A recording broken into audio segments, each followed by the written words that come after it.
بسم اللہ الرحمن الرحیم۔ محترم ناظرین، آج 14واں روزہ ہے اور اس وقت امت مسلمہ خون کے آنسو رو رہی ہے۔ امت مسلمہ اس وقت لہو لہو ہے، اور سب سے افسوسناک پہلو یہ ہے کہ دشمن اکٹھے ہو کر ایک مسلمان ملک پر حملہ کرتے ہیں اور باقی مسلمان کبوتر کی طرح آنکھیں بند کر کے خاموش ہو جاتے ہیں۔ وہ شاید یہ سمجھتے ہیں کہ بلی کسی دوسرے کبوتر کو اٹھا کر لے جائے گی، ہم محفوظ رہیں گے، اور یہی ہوتا آ رہا ہے۔ پہلے دیکھیں آپ، عراق کے اندر اس نے صدام حسین کو ٹارگٹ کیا اور اس کی حکومت کو ختم کیا اور پھر اس کو شہید کیا۔ پھر لیبیا کے اندر حکومت ختم کی اور کرنل قذافی کو اس نے شہید کیا۔ اسی طرح دیگر ممالک میں اس نے پراکسیز کے ذریعے اپنی پسند کی حکومتیں، اپنے پسند کے لوگوں کو اقتدار میں لے کر آیا۔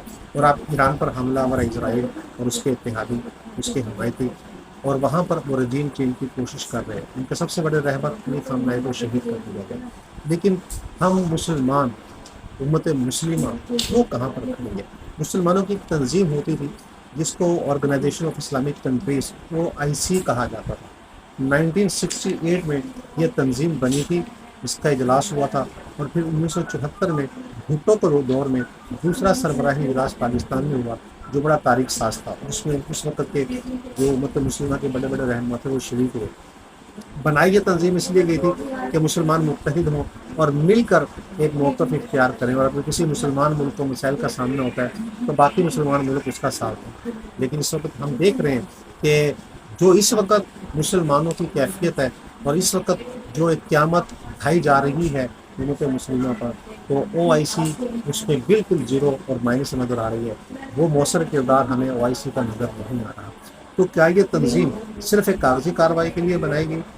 اگر یہ اتنی بے اثر ہو چکی ہے اور یہ اپنا کوئی کردار ادا نہیں کر سکتی، تو پھر اس کو برقرار رکھنے کا کیا فائدہ ہے؟ پھر ایسی تنظیم کو ختم کر دینا چاہیے۔ تو کیا مسلمان اتنے کمزور ہو گئے؟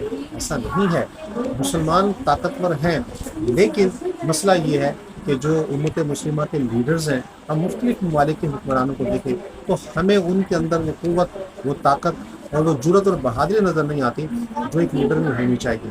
تو یہی وجہ ہے کہ آج مسلمان مسائل کا شکار ہے، اور کفر وہ ایک ایک چن چن کر ایک ایک مسلمان ملک کو ٹارگٹ کر رہا ہے۔